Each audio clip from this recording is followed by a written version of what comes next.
간맨 에세이 내가 나를 사랑하느냐? 2019년이 시작된 지 벌써 반년이 지났습니다.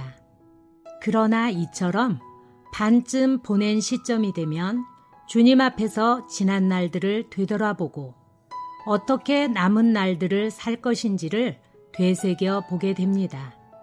특히 그리스도의 심판대 앞에서 행한 것에 따라 되갚음을 받는 진리를 아는 사람으로서 과연 나의 신앙의 방향과 태도와 현실이 주님 보시기에 합당한지를 늘 새롭게 점검받고 싶은 마음이 많습니다. 요즘 아침부흥 책자 진도를 따라 아래 계시록 2장 4절로 5절 상반절을 읽게 되었습니다. 사실 이 말씀은 에티오피아 수도인 아디스아바바에서 있었던 국제 집회 때 그 현장에서 들었던 말씀입니다. 그러나 새로운 마음으로 다시 묵상할 때 저를 비추어 폭로하고 심판하는 빛으로 다가왔습니다. 그러나 너에게 책망할 것이 한 가지 있다. 그것은 내가 첫째가는 사랑을 버린 것이다. 그러므로 내가 어디에서 떨어졌는지를 기억하고 회개하여 첫째가는 행위를 하여라. 에베소 교회는 밖에 드러난 모습은 내노랄 만한 것이 많았습니다. 그러나 위 말씀은 그런 성과를 낸 그들의 내면의 동기가 합당하지 못했다는 주님의 엄중한 진단이자 시정 요구였습니다. 이것은 우리가 주님을 위해 무엇을 하거나 일상생활에서 어떤 일을 할 때 그것이 주님을 사랑한 결과인가, 즉 내면의 동기가 무엇인가를 따져보아야 할 필요성을 보여줍니다. 특히 위 말씀과 관련된 아래 메시지 내용에서 하나님의 눈은 우리의 동기를 보시며 그것에 따라 심판하신다 라는 부분이 올 한 해 동안 제가 끊임없이 자신을 돌아보아야 할 대목으로 여겨졌습니다.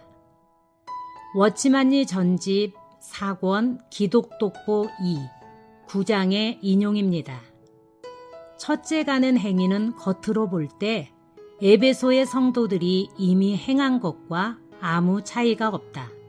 다만 동기를 부여하는 능력과 목표가 다를 뿐이다. 첫째 가는 행위는 다른 행위들과 같지만 그것을 하게 하는 동기가 다르다. 첫째 가는 행위는 첫째 가는 사랑으로부터 나온 일이다. 한 성도가 첫째 가는 사랑을 잃기 전과 후에 행한 일들이 비록 완전히 같을지라도 그 속에 다른 동기들에 따라서 하나님은 책망을 하시든지 혹은 칭찬을 하실 것이다. 마음 안에 주님을 사랑하는 열정이 가득하여 한 일은 주님께서 아주 귀하게 여기신다. 이것에 대하여 그분은 책망하시는 것이 없다. 비록 겉으로 볼 때 과거 때부터 행하던 것을 계속하거나 별 차이가 없을지라도 첫째 가는 사랑에 의한 행위가 아니라면 사람의 마음을 감찰하신 주님은 결코 기뻐하지 않으신다. 하나님의 눈은 우리의 동기를 보시며 그것에 따라 심판하신다. 훗날 심판대 앞에서 많은 성도들이 나무와 풀과 짚이 그렇게 많이 있다는 것에 놀랄 것이다. 왜냐하면 그들이 볼 때 그러한 일들은 모두 대단하고 중요하고 가치가 있는 일이었기 때문이다. 당신의 동기는 어떠한가? 이것이 하나님의 심판의 표준이다. 예전에 직장 생활할 때 입사해서 한 분야에서만 10년을 채우고 퇴사했습니다. 그 후 교회 생활을 하면서 주님의 안배를 따라 어떤 과정을 거친 후에 시작하게 된 어느 한 분야에서의 봉사가 올해로 벌써 20년이 조금 넘었습니다. 외견상으로는 많은 부분이 익숙해져서 특별히 주님께 나아가 그분의 도우심을 구하지 않아도 할 수 있는 일들이 늘었지만 사실 이것이 가장 큰 위기이자 시험이라는 생각이 제 안에 있어 왔습니다. 이런 상태에서 제가 할 일은 위 말씀에 따르면 어디서부터 떨어졌는지를 기억하고 회개하여 첫째가는 사랑을 회복한 후에 주님 보시기에 첫째가는 행위를 하고 또 그것을 계속 유지하는 것입니다. 따라서 요즘은 기억하고 회개하는 이 문제를 놓고 빛 가운데 나아가 자신을 더 많이 열고 어떤 과정을 거치고 있습니다. 이런 상태에서 아래 내용이 참으로 저를 깨웁니다. 그렇습니다. 사람이 보기에 얼마간의 그럴듯한 열매를 맺었더라도 그것이 주님을 기쁘시게 할 수 없다면 과연 무슨 유익이 있을 것인가? 그런데도 막상 철저한 회개를 한다는 것이 그렇게 쉽지는 않음을 절감하게 됩니다. 워치만리 전집 4권 기독도보 2 9장입니다. 7 교회 가운데 주님은 5 교회에게 회개하라고 명령하셨다.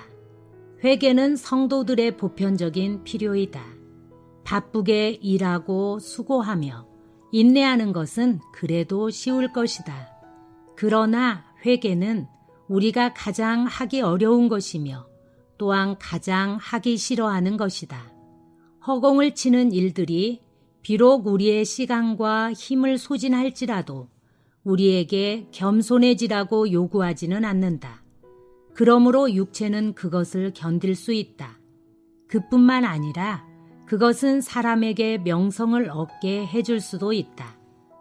스스로 잘못을 인정하고 스스로 죄를 자백하는 회개는 육체에게 그 힘을 발휘할 기회를 빼앗아 갈 뿐 아니라 그 영광도 벗겨낸다. 또한 그렇게 회개하기 위해서는 체면을 버리고 사람들의 칭찬도 제쳐두어야 한다. 이것은 얼마나 어려운지. 비록 공허한 일이 우리로 하여금 세상의 칭찬을 조금 얻을 수 있게 하지만 만일 그것이 주님을 기쁘시게 할 수 없다면 도대체 무슨 유익이 있겠는가? 주님과 동일한 안목을 갖고 있다면 그들의 회개는 지금처럼 적지 않을 것이다. 우리는 하나님은 사랑이시고 우리는 사랑받기 위해 태어났다는 말을 많이 합니다. 그러나 이러한 추구와 묵상을 통해 새롭게 제 마음에 다가온 것은 하나님께서 우리를 사랑하심과 함께 우리가 하나님을 사랑하는 이 부분도 성경이 비중 있게 다루고 있다는 것입니다. 그 중에서 이 며칠 동안 제 안에 계속 맴도는 말씀은 주님께서 베드로에게 하셨던 요한의 아들 시몬이여 그대가 나를 사랑하십니까? 라는 말씀입니다. 주님은 시몬 베드로가 그분의 양들인 주님의 몸의 지체들을 목양하여 교회가 건축되게 하기를 원하셨습니다. 그러나 그러한 일도 의무감이나 사명감으로 하기보다는 다만 주님을 사랑하는 동기 때문에 해주기를 바라고 계십니다. 사실 이 원칙은 시몬 베드로만 아니라 주님을 사랑하는 모든 사람들에게도 해당할 것입니다. 이 점에서 제게도 참으로 깊은 회개가 있습니다. 오 주님, 제가 무슨 일을 하든지 그것이 당신을 사랑한 결과이게 하소서. 처음 사랑이 식고 내면의 동기가 변질되려고 할 때마다 즉시 그대가 나를 사랑하십니까? 라고 일깨워 주소서. 그리하여 훗날 당신의 심판대 앞에 설 때 다만 주님을 사랑함으로 한 일들로 칭찬받기 원합니다. 아멘.